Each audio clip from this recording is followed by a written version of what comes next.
오늘 여러분과 함께 다윗 전체 모임을 좀 말씀으로 시작하려고 하는데요. 오늘 계속적으로 사도행전 말씀 살펴보고 있는데 오늘은 사도행전 4장 23절에서 37절까지 말씀 함께 살펴보도록 하겠습니다. 잠시만요.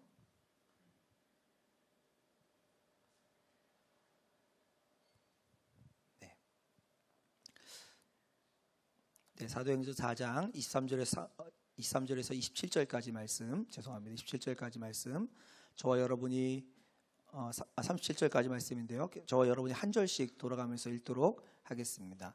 사도들이 노임에 그 동료에게 가서 제사장들과 장로들의 말을 다 알리니 그들이 듣고 한 마음으로 하나님께 소리를 높여 이르되 대주제여 천지와 바다와 그 가운데 만물을 지은 이시여 또 주의 종 우리 조상 다윗의 입을 통하여 성령으로 말씀하시기를 어찌하여 열방이 분노하며 족속들이 허사를 경영하였는고 세상의 군왕들이 나서며 관리들이 함께 모여 주와 그를 대적하다 하신 이로소이다. 과연 헤롯과 본디오 빌라도는 이방인과 이스라엘 백성과 합세하여 하나님께서 기름 부으신 거룩한 종 예수를 거슬러 하나님의 권능과 뜻대로 이루려고 예정하신 그것을 행하려고 이 성에 모였나이다. 주여 이제도 그들의 위협함을 굽어 보시옵고 또 종들로 하여금 담대히 하나님의 말씀을 전하게 하여 주시오며 손을 내밀어 병을 낫게 하시옵고 표적과 기사가 거룩한 종 예수의 이름으로 이루어지게 하옵소서 하더라. 빌기를 다음에 모인 곳이 진동하더니 무리가 다 성령이 충만하여 담대히 하나님의 말씀을 전하니라. 믿는 무리가 한 마음과 한 뜻이 되어 모든 물건을 서로 통용하고 자기 재물을 조금이라도 자기 것이라 하는 이가 하나도 없더라. 사도들이 큰 권능으로 주 예수의 부활을 증언하니 무리가 큰 은혜를 받아 그 중에 가난한 사람이 없으니 이는 밭과 집 있는 자는 팔아 그 판 것의 값을 가져다가 사도들의 발 앞에 두매 그들이 각 사람의 필요를 따라 나누어 줌이라. 구브로에서 난 레이족 사람이 있으니 이름은 요셉이라. 사도들이 일컬어 바나바라 번역하면 위로의 아들이라 하니 같이 읽겠습니다. 그가 밭이 있음에 팔아 그 값을 가지고 사도들의 발 앞에 두니라. 아멘. 오늘 여러분과 이 사도행전 4장 마지막 부분의 말씀을 가지고 함께 말씀을 좀 나누기를 원합니다. 혹시 여러분 이런 TV 프로그램 아세요? 이거 아시는 분들이 계시네. 네. 한자를 잘 아시는 건가요? 아니면 전설의 고향이라고 하는 정말 전설적인 프로그램인데요. 제가 이 얘기를 왜 꺼내냐면 제가 아주 어렸을 때로 기억해요. 제가 초등학교 아주 저학년이거나 했을 때 같은데 이 전설의 고향이 수요일날 저녁에 했습니다. 근데 저희가 뭐 이걸 보는 사람은 아니었는데 저랑 저 동생이 같이 TV를 틀었는데 전설의 고향을 하고 있었어요. 근데 그때 저희 부모님은 교회에 수요 예배를 드리러 가신 거예요. 저희는 뭐 꼬마들이 둘이 뭣도 모르고 TV를 이렇게 트는 걸 틀었죠. 그 낮이었는데 갑자기 밤으로 바뀌었어요. 그리고 갑자기 간을 빼먹는 구미호가 전설의 고향에 등장하기 시작했습니다. 난리가 났습니다. 저하고 제 동생이 너무 무서운 거예요. 무서워서 어쩔 줄 모르는데 무서우면 어떻게 하면 돼요? TV를 끄거나 TV를 다른 데를 틀면 되잖아요. 당시에는 리모컨이 없었어요. 가서 이렇게 돌려야 되는 테이프였거든요. 그 동생이랑 저랑 있는데 저랑 이제 2살 차이 나는 동생에게 야 TV 좀 다 끄고 와. 그래서 무서워 못 가겠어 뭐 이러면서 이불 속에 숨어서 이걸 또 안 보면 더 죽을 것 같아. 그래서 눈을 이렇게 삐쭉 내밀고 이렇게 정말 공포에 질려서 한 몇 분을 지내다가 갑자기 장면이 낮으로 바뀌었어요. 그래서 가서 TV를 다른 데를 틀어서 안 봤다는 얘기, 저희가 기억이 아직도 선명하게 있습니다. 그래서 그 뒤로는요 수요일 밤만 되면 옆집에 가서 지냈다는, 어머니는 수요예배 가시고 저희는 옆집에 가서 지내고 이런 일이 있었습니다. 제가 이 얘기를 왜 하냐면 제 어린 적의 시절의 이야기지만 참 무서운 것에 대한 기억이 저희를 굉장히 깊게 사로잡았던 이야기이기 때문에 그렇습니다. 우리 사람들에게는요 이런 두려움이 찾아오는 때가 있습니다. 그냥 이렇게 실체가 없지만 어떤 것이 두렵기도 하고 실체가 있는 어떤 것이 우리를 두렵기도 하고 하는데요. 거의 대부분은 두려움은 실제 일어난 일이 우리를 두렵게 하는 것이 아니라 아직 일어나지 않은 일들이 우리를 두렵게 합니다. 실제 내 피부로 느껴지는 뭐가 두려운 게 아니고 아직 일어나지 않는데 그것이 일어날 수도 있다라고 하는 것이 우리를 두렵게 하는데, 오늘 본문에 이 두려움의 사건이 일어났던 교회가 정말 두려움을 만났을 때 어떻게 반응했는지를 오늘 본문이 우리에게 보여주고 있어요. 이것을 왜 살펴보려고 하냐면, 우리가 예수 그리스도로 말미암아 구원받은 교회인데 우리는 두려움을 만났을 때 어떻게 살아야 하는지를 함께 좀 생각해 보면 좋겠습니다. 이야기의 시작은 우리가 지난주부터 살펴보았던 이야기에서 시작됩니다. 사도 베드로와 요한이 성전에 들어가다가 태어날 때부터 걷지 못하던 자를 바라보고 믿음으로 그를 불러서 일으켜 세웁니다. 놀라운 기적이 일어났죠. 그런데 그 결과로 말미암아 그들이 만나게 된 삶의 결과는 뭐였냐면 감옥에 갇히게 된 거예요. 왜 감옥에 갇혔냐면 사도 요한과 그리고 사도 베드로가 행한 이 일이 많은 사람들의 주목을 받자 이것을 시기하고 싫어했던 종교 지도자들이, 당시에 예수 그리스도를 못 박아 죽였던 가장 권세 있던 사람들이 그들을 감옥에 가두고, 그들을 하룻밤 가두고 그들에게 명령하에 뭐라고 물어보냐면, 너희가 무슨 권세로, 누가 너희한테 이런 거 하라 그랬어? 그랬더니 이들이 너무 담대하게 나사렛 예수의 이름으로 이렇게 된 거야 하고 하니까 그들이 잠깐 너희 저리 가 있어 하고 그들이 모여서 어떻게 해요? 이 사람들이 이미 이런 일을 했는데 이걸 못하게 할 수는 없고, 그럼 어떻게 하지? 하고 모의해서 그들에게 어떻게 합니까? 너희들 나가, 대신 예수의 이름으로 말하지도 말고 가르치도 마 하고 아주 엄격하게 협박하듯이 그들을 협박해서 돌려보내는 사건이 일어납니다. 여러분, 조금 전까지 이 베드로와 요한을 비롯한 제자들은 어땠죠? 예수님을 잡아 죽이는 사람들을 보고 너무 두려워서 그들이 숨어 있는 곳에 숨어서 문을 잠그고 그 앞에 벌벌 떨고 있던 것이 이 사람들이에요. 똑같은 사람들이 이번에는 직접 대면해서 너 예수의 이름으로 말하지도 말고 전하지도 마, 알았어? 하고 협박당하는 장면이 등장하게 된 거죠. 그때 이들이 협박을 당하고 제일 처음 한 게 뭐냐면 우리들하고 똑같은 일을 합니다. 어떻게 해요? 협박당하고 나서 23절입니다. 사도들이 노임에 그 동료에게 가서 제사장들과 장로들의 말을 다 알리니. 우리가 이런 협박당하면 어떻게 해요? 일단 내가 믿을 수 있는 사람에 가서 말이야, 야 이런 일이 있었어 어떡하냐, 이렇게 하는 게 맞죠, 그렇죠? 똑같은 반응을 해요. 이들도 돌아가서 교회에 제사장들과 장로들의 말을 다 알려줍니다. 어떤 일이 있었는지를 다 알려줘요. 자신들이 갇혔었고, 그리고 그들이 협박해서 다시는 이것을 전하지 말라고 말했던 것을 다 말해줘요. 그리고 우리가 보통 하는 행동이 뭐죠? 그래서 어떡하지? 숨을까? 누구 너 아는 사람 있어? 뭐 이런 게 나오잖아요. 근데 이때 이 협박, 이 두려움을 주는 말을 들었던 교회의 태도가 어땠는지가 그 다음에 기록되어 있습니다. 한번 보실까요?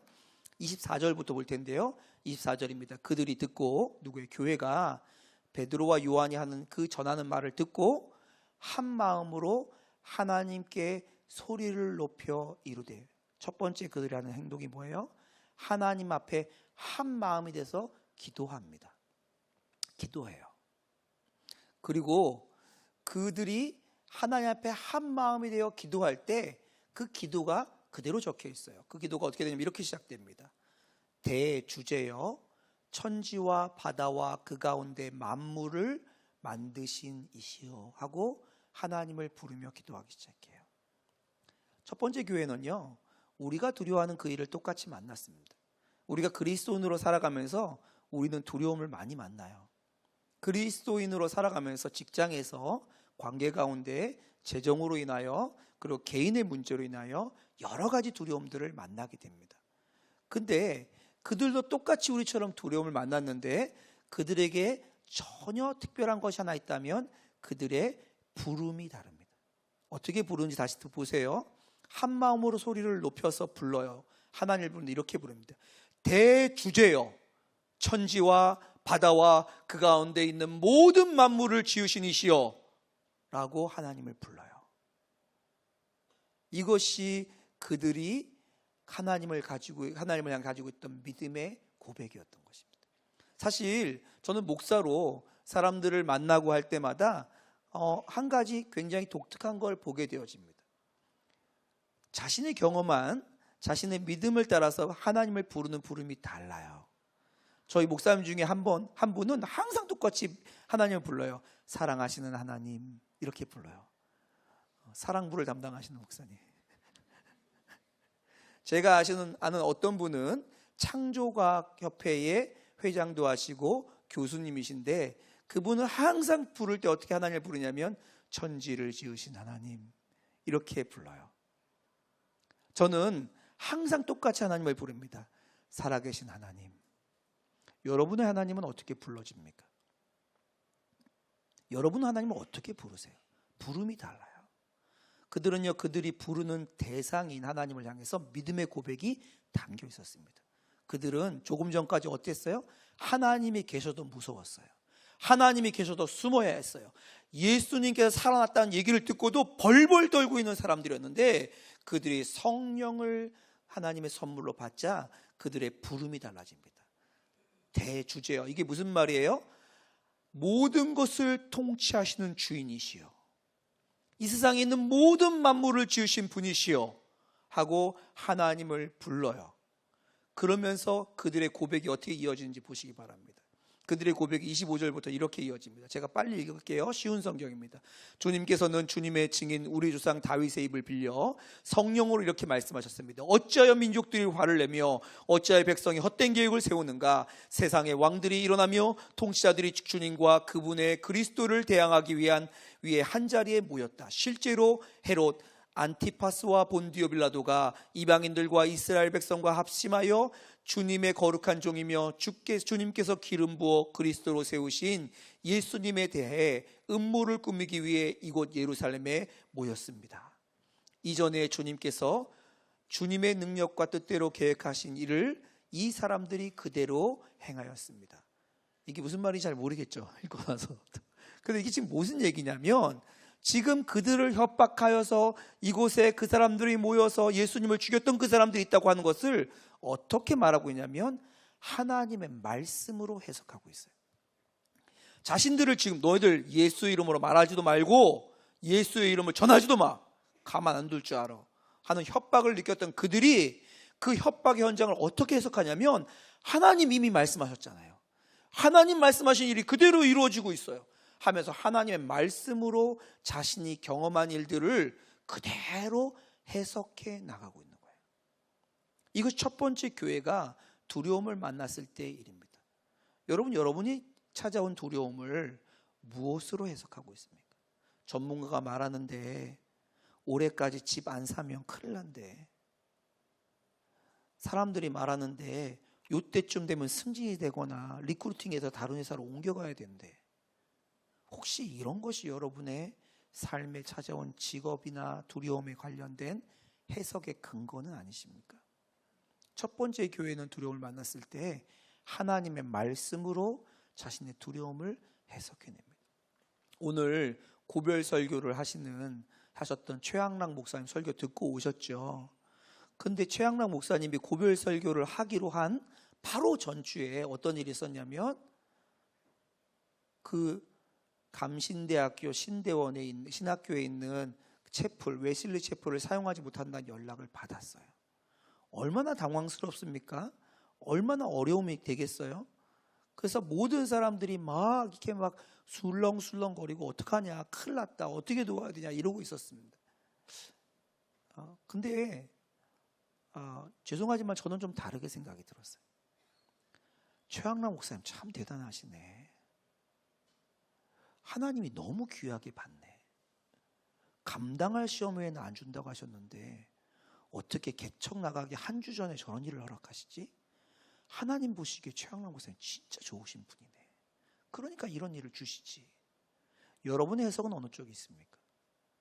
여러분에게 찾아온 어려움, 여러분에게 찾아온 두려움은 도대체 무엇으로 해석되어지고 어떻게 여러분들에게 그것이 받아들여지나요? 여러분에게 찾아온 여러분의 삶의 현실을 읽어내는 필터가 뭐냐고요. 초대교회는요, 하나님의 말씀이 그들의 삶의 현실을 읽어내어지는 렌즈가 되었던 거예요.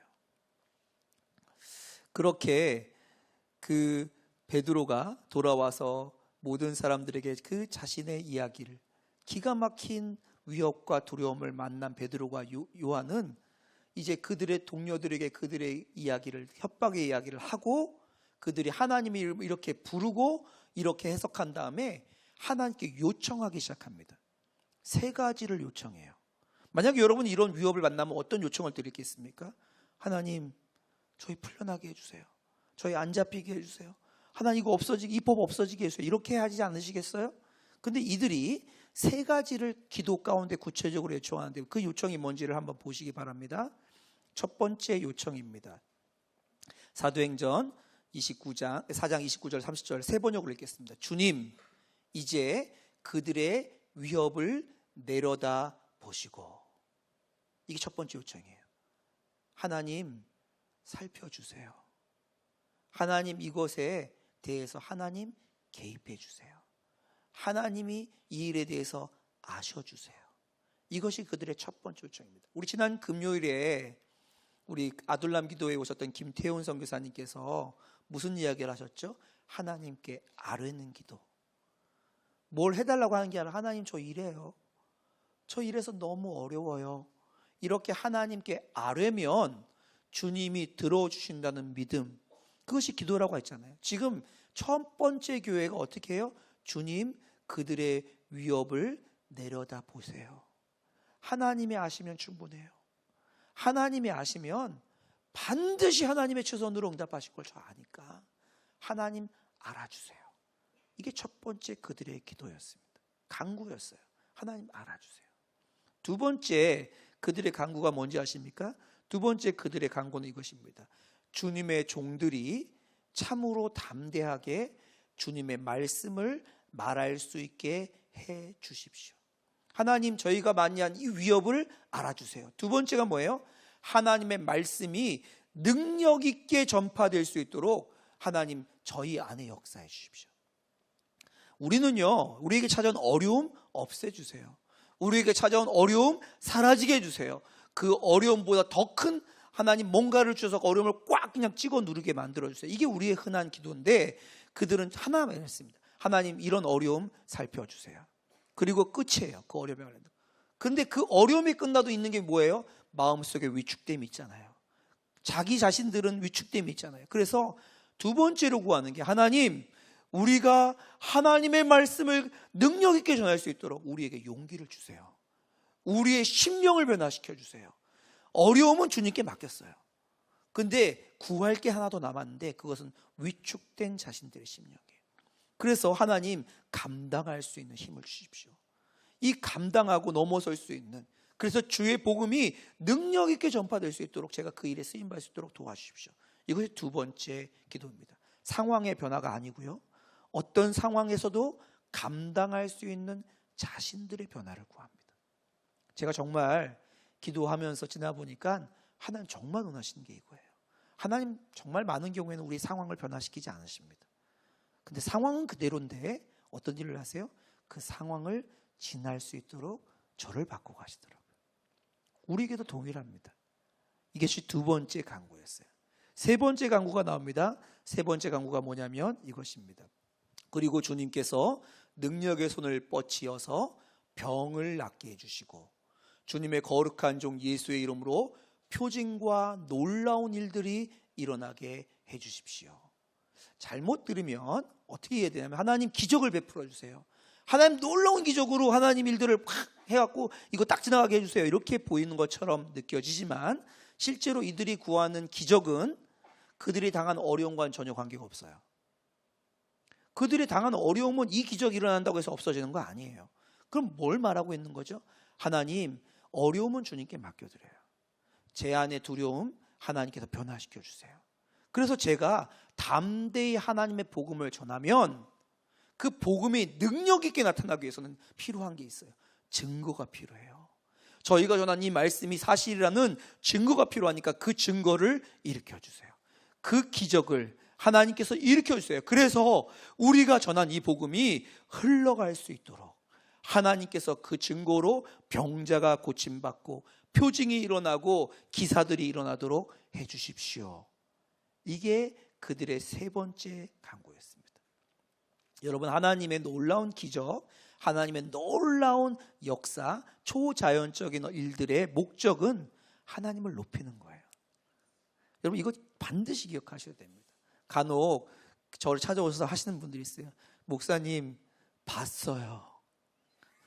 목사님, 들렸어요. 목사님, 제가 그때 거기 막 그거 했어요. 너무 귀한 은혜죠. 근데 그게 어디로 가냐면, 자기로 향하면, 제가 정말 간곡히 말씀드립니다. 자기에게로 향하면 정말 잘못된 곳으로 갑니다. 보고 경험하고 만지고 막 하늘나라 갔다 와도요, 그게 자기의 간증으로만 향하면 정말 이상한 데로 갑니다. 하나님의 기적의 목적은, 하나님의 이적의 목적은 그것을 통한 하나님의 말씀의 완성이에요. 그러니까 내가 전하는 말씀이 맞는 거야. 그러니까 이 말씀이 사실인 거야 하고 하나님의 말씀이 흥왕되게 하기 위하여 하나님의 기적들을 이루어 가십니다. 성경을 한번 열어서 하나님의 기적마다 다 펼쳐보시고 보세요. 다 그래요. 똑같아요. 이렇게 세 가지를 기도했더니 하나님이 즉각적으로 반응하십니다. 빌기를 다음에 모인 곳이 진동하더니 지진이 일어난 것 같아요. 지진이 일어난 것 같아요. 우리는요, 이런 게 너무 주목이 돼요. 와, 하나님께서 막 흔들었대, 막 그렇죠? 근데 여기서 흔들었다고 하는 것은 우리에게 분명히 뭔가 하나님이 행했다는 걸 보여주는 증거이긴 합니다. 근데 흔들어서 주님이 원했던 게 뭔지를 보셔야 돼요. 그것이 뭔지 아십니까? 그것이 뭐예요? 무리가 다 성령이 충만하게 되어집니다. 사도행전 2장에서는요, 성령께서 모든 기도하던 사람 가운데 보이게 임하셨어요. 그렇죠? 그런데 그때 성령께서 임하셨는데, 이게 두 번째로 무리가 동시에 어떤 일이 일어나요? 성령으로 충만케 되는 일도 이루어집니다. 여러분, 성령 충만을 집단으로 경험하게 된 결과가 있어요. 성령 충만하면 막 땅이 흔들리더래, 이게 아니고요, 그 결과를 위해서 땅도 흔들릴 거고 그 결과를 위해서 성령이 충만한 건데, 그 결과가 뭔지 아십니까? 그 결과가 이거예요. 담대히 하나님의 말씀을 전하니라. 여러분, 성령의 충만함의 결과는 성령 충만해서 뭔가 놀라운 일이 일어나는 것이 아니고 하나님의 말씀이 이루어지는 거예요. 하나님의 말씀이 믿어지는 거예요. 하나님의 말씀이 내 삶에 성취되는 거예요.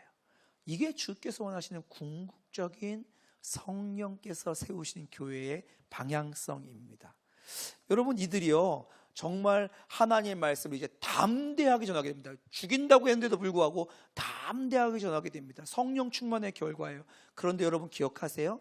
예수께서 하늘로 올라가시기 직전에 사도행전 1장에 내가 하늘에서 약속하신 그분이, 그 성령이 임하시면 어떻게 된다고요? 너희가 내 증인이 된다고 말씀하셨어요.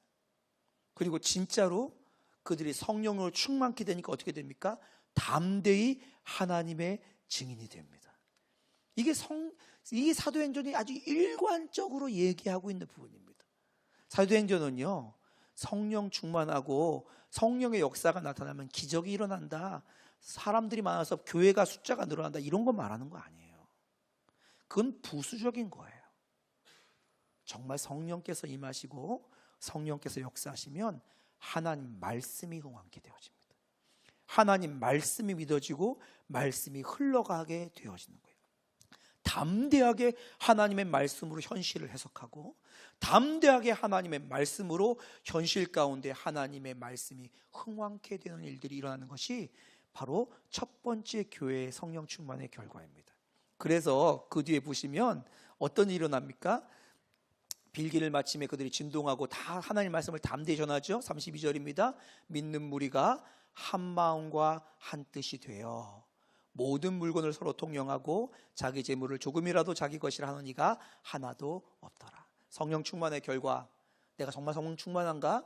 성령 충만한 결과가 두 가지가 나타나는데, 첫 번째가 뭐냐면 한 마음과 한 뜻이 됩니다.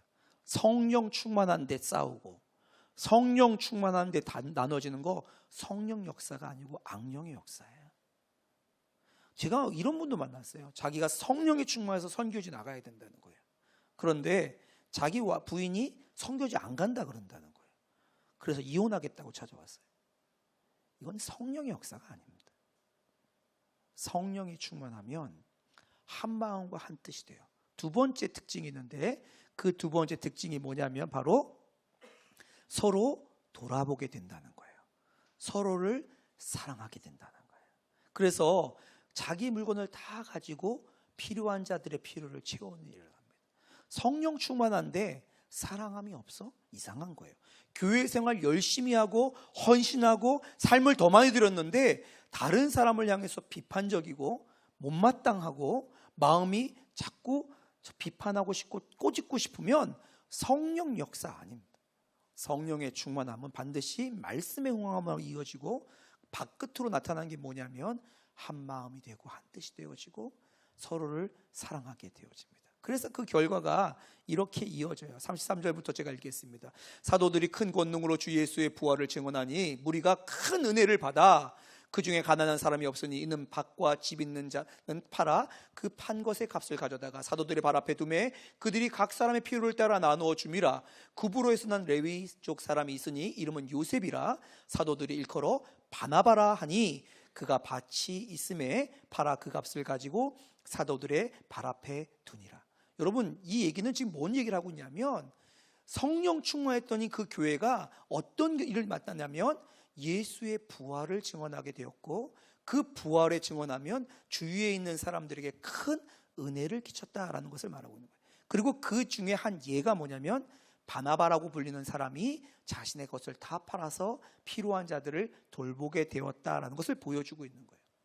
여러분, 복음의 역사가 위협과 두려움을 만났을 때, 위협과 두려움 가운데 있을 때도 명확하게 드러나는 일들이 이 첫 번째 교회 가운데 일어나게 된 것입니다.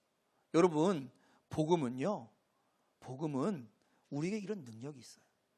우리가 두려움을 만날 때 그것 가운데서 복음은 그것을 이기게 하는 능력이 있습니다. 복음은 우리의 두려움을 사라지게 하는 능력이 아니에요. 제가 참 많이 오랫동안 하나님 이걸 치워주세요, 이걸 없애주세요 했던 기도를 했는데 제가 지금까지 오랫동안 기도했는데 하나님 안 없애주시더라고요. 그런데 그것이 있어도 괜찮은 사람으로 바꿔주십니다. 이게 첫 번째 교회가 두려움을 만났을 때 일어난 일입니다. 여러분, 한 가지 좀 생각해 보실까요? 이 사도들이 성령 충만이 됐을 때 전했던 내용이 뭐냐면 큰 권능이 아니라 큰 권능으로 주 예수의 부활을 증언합니다. 예수님이 죽었다 살아났다는 것을 증언해요. 근데 여러분, 부활의 증거가 뭐세요? 뭔지 아세요? 부활의 증거는 다른 게 아니에요. 예수님의 빈 무덤과 그리고 그걸 못 믿었던, 그걸 보고도 못 믿었던 도마를 향해서 너가 와서 만져보고 믿어라 하고 예수님께서 못자국 나신 손과 옆구리를 보여주셨잖아요. 이게 사실은 성경이 기록하고 있는 부활의 증거입니다. 빈 무덤과 구멍난 몸을 보여주신 만큼 부활의 분명한 증거가 있어요. 그때 예수님을 보고 믿은 사람의 숫자가 한 500명 정도 되는 것 같아요. 그런데요, 오늘 본문에 이 빈 무덤과 구멍난 손을 보지 못했는데 이 예수님을 만나고 성령 충만한 사람들을 통하여 수천 명의 사람들이 주님께 돌아오게 되어집니다. 우리는요, 그 증거를 보여주세요, 기적을 보여주세요, 그런 일들을 이루어주세요, 그러면 제가 하나님 잘 믿고 따라갈게요 말하는데 주님은 우리에게 어떻게 말씀하시냐면 너가 그 증인이야. 너를 통하여 내가 예수의 빈 무덤과 구멍난 손으로도 할 수 없었던 그 일들을 할 거야 라고 말하는 거예요. 주님께서 우리에게 그 자리로 우리를 초청하고 있습니다. 오늘 저녁에 이 증인들을 만나는 자리가 있습니다. 오늘 저녁 5시에 우리 제자훈련 수료식이 있어요. 본당에서. 거기는 여러분 못 가십니다. 거기는 다 못 가고요. 그 5시에 제자훈련 수료식이 끝나고 이 자리에서 다윗 공동체만 따로 모여서 제자훈련 수료하신 분들과 함께 축하하는 자리를 갖습니다. 35명의 다윗 공동체가 이번에 수료를 해요. 그래서 6시에 여기서 시작하는데요. 한 5시 한 40분, 45분까지 여기 오시면 함께 그 증인들을 만나게 됩니다. 우리가 지금 이 자리에서 빈 무덤과 못자국을 만나진 못하지만 하나님께서 성령 가운데 행하였던 증인들을 만나는 자리가 있어요. 오늘 다 오셔서 함께 축하하고 그 증인들을 만나는 은혜를 누리시기를 바랍니다. 이 시간 함께 잠깐 기도하기 원하는데요. 여러분, 첫 번째 교회가 두려움을 만났을 때 그들은요, 주님께 불렀어요. 주님을 불렀어요. 부름이 다릅니다. 그리고 그들의 간구함도 다릅니다. 또한 그들이 어려움을 바라보는 해석하는 시야가 달라요. 이거는 첫 번째 교회만 누리는 특권이 아니고 오늘의 교회, 21세기의 교회로 살아가는 우리들에게도 나타나는 특권입니다. 이 시간 기도할까요? 하나님, 저로 하여금 그 주님을 부름이, 저의 어려움을 해석함이, 그리고 주님 앞에 간구함이 달라지게 해주십시오. 두려웠고 겁쟁이였고 배신자였고 도망자였고 그래서 실패자였던 제자들이 이렇게 부활의 증인이 된 것처럼 저도 그렇게 부활의 증인으로 하나님 앞에 살게 해주십시오. 동성으로 함께 기도하도록 하겠습니다. 함께 기도하겠습니다. 아버지 하나님, 아버지 하나님, 살아계신 하나님 아버지, 하나님 앞에 나왔습니다. 오늘 이 말씀 붙잡고 주님 앞에 나왔습니다. 살아계신 하나님 아버지, 아버지 앞에 나와 간구하는 모든 우리 다윗 공동체 지체들 안에 하나님 초대교회에 일어났던 이 역사가 동일하게 일어나게 하여 주소서. 초대교회에 두려움이 찾아왔으나 그 두려움이 아무런 역할을 하지 못했던 것처럼 우리 가운데도 하나님 어려움 가운데 주님을 향한 부름이 있고 그 어려움을 해석하는 주의 약속의 말씀이 있고 하나님 그 가운데 마땅히 구할 것을 구하는 하나님 구함이 있는 자로 하나님 우리의 삶을 축복하여 주옵소서. 우리의 삶 가운데 하나님의 일들을 이루어 주옵소서. 하나님의 행하시는 일들을 바라보는 눈을 활짝 열어주셔서 하나님 우리 또한 하나님 주의 부활의 증인으로 하나님 부활의 증거로 하나님 살아갈 수 있도록 은혜를 더하여 주옵소서. 하나님 그렇게 행하실 주님을 경배하고 찬양합니다.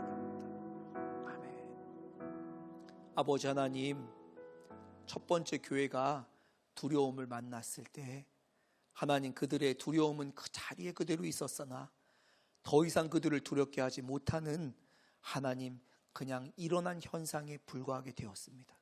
하나님 이 일이 이 주님을 향한 부름과 어려움을 바라보는 해석과 주님께 드리는 간구가 오늘 이 자리에 함께한 다윗 공동체 우리 모두에게도 누려지게 하여 주옵소서. 그리하여서 우리도 주의 부활의 증인으로 살게 하여 주옵소서. 감사드리며 예수 그리스도의 이름으로 기도하옵나이다.